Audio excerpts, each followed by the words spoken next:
اعوذ باللہ من الشیطان الرجیم بسم اللہ الرحمن الرحیم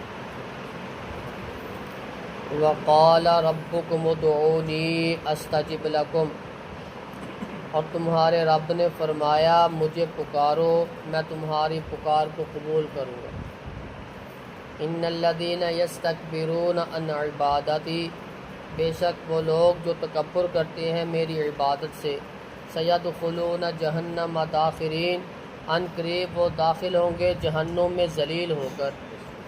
اللہ الذی جعل لکم اللیل لتسکنوا فیہ، اللہ وہ ذات ہے جس نے تمہارے لیے رات کو بنایا تاکہ تم اس میں سکون حاصل کرو، والنہار مبصرا، اور دن کو دیکھنے والا۔ ان اللہ لذو فضل علی الناس، بے شک اللہ بڑے فضل والا ہے لوگوں پر، ولکن اکثر الناس لا یشکرون، لیکن اکثر لوگ شکر نہیں کرتے۔ ذالکم اللہ ربکم، یہی ہے اللہ تمہارا رب، خالق کل شیء، اس نے ہر چیز کو پیدا کیا، لا الہ الا ہو، اس کے سوا کوئی عبادت کے لائق نہیں، فانا تؤفکون، پس تم کہاں بہکے پھرتے ہو۔ کذالک یؤفک الذین کانوا بآیات اللہ، اسی طرح وہ بہکے رہے اللہ کی آیات سے، یجحدون، وہ جھگڑا کرتے رہے۔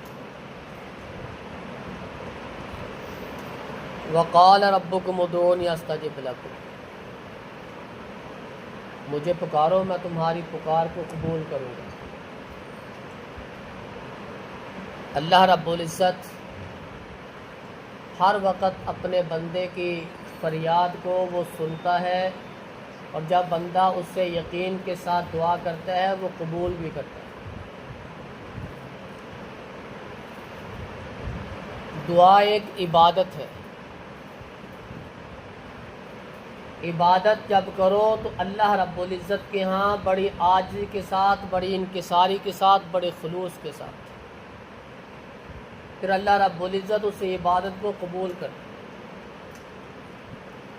دعا کی قبولیت کے کچھ طریقے ہیں اللہ رب العزت کے، یا تو وہ چیز فوراً مل جاتی جس کی وہ دعا کرتا ہے، یا پھر اس کی بدلے کوئی ایسی مصیبت ہوتی ہے وہ ٹال دیتا ہے، یا پھر وہ قیامت کے لیے اس دعا کو ذخیرہ کا لیتا ہے تاکہ قیامت کے دن اس کی کمیاں کوتاہیاں جو اس دعا کے ساتھ پوری ہو جائیں۔ اللہ رب العزت جب بندہ اس سے مانگتا ہے وہ قبول کرتا ہے، وہ سنتا ہے۔ حدیث کے الفاظ ہیں، اگر بندے کا کھانا پینا، پہننا، اٹھنا بیٹھنا سب کچھ حرام ہو، حرام کے لقمے کھاتا ہو، پیتا ہو، پھر وہ کیسے اللہ اس کی دعا قبول کرے گا؟ یہ شرط ہے کہ اس کا کھانا پینا، لباس، یہ ہر چیز حلال ہو چکی۔ ان الذین یستکبرون عن عبادتی، بے شک وہ لوگ جو تکبر کرتے میری عبادت سے، عبادت سے انکار، اللہ رب العزت کی عبادت کے ساتھ کسی اور کی بھی عبادت، یا اللہ رب العزت کے فرائض احکامات اس کا انکار، جیسے ہمارے بے نمازی ہیں، نماز پڑھتے ہی نہیں، اس کو ہم گناہ بھی نہیں سمجھتے کہ بے نمازی ہونا کوئی گناہ نہیں، باقی جتنے گناہ ہیں وہ سارے کم ہیں، بے نمازی ہونا سب سے بڑا گناہ ہے، لیکن ہمارے نزدیک چوری ڈکیتی یہ بہت بڑے بڑے گناہ ہیں، زنا سے بھی بڑا گناہ یہ بے نمازی کا ہونا ہے۔ اللہ رب العزت نے قرآن مجید میں اگر سب سے زیادہ سخت الفاظ استعمال کیے تو بے نمازی کے لیے کیے، سب سے سخت سزا اگر دی ہے تو بے نمازی کے لیے، لیکن ہمیں اس کی پرواہ نہیں ہے، یہ تکبر ہے۔ سیدخلون جہنم داخرین، جو بھی میری عبادت سے تکبر کرے گا، انکار کرے گا، وہ جہنم میں داخل کر دیا جائے۔ اللہ رب العزت اپنے بندوں بڑا فضل کرنے والا ہے، لیکن بندے اس کا شکریہ ادا ہی نہیں کرتے۔ شکریہ ادا کریں گے تو اللہ رب العزت اپنا فضل کرے گا، اپنی رحمت نازل کرے گا۔ لئن شکرتم لازیدنکم ولئن کفرتم ان عذاب لشدید، شکر کرو گے تو زیادہ ملے گا، نہ شکر کرو گے تو اللہ رب العزت بڑے سخت۔ ذالکم اللہ ربکم خالق کل شیء لا الہ الا ہو، اللہ تمہارا رب ہے، اسی نے ہر چیز کو پیدا کیا، اس کے سوا کوئی عبادت کے لائق نہیں، اس کے ساتھ کسی اور کو شریک کرنے والا وہ اللہ رب العزت کو قابل قبول نہیں ہے۔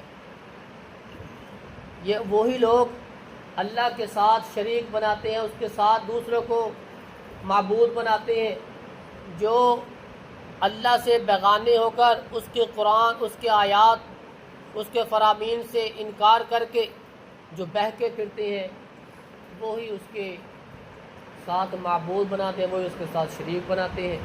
اللہ رب العزت کو یہ عمل یہ قابل قبول نہیں ہے۔ ان اللہ لا یغفر ان یشرک بہ ویغفر ما دون ذلک لمن یشاء، ہر گناہ معاف کر دے گا اگر بچائے گا، لیکن شرک کو معاف نہیں کرے گا۔ اللہ رب العزت سے دعا ہے کہ اللہ رب العزت ہمیں توحید پہ عمل کرنے والا بنائے اور خلوص کے ساتھ اس کے آگے جھکنے والا، اس سے مانگنے والا، اس کی عبادت کرنے والا بنائے۔ سبحان رب العزت۔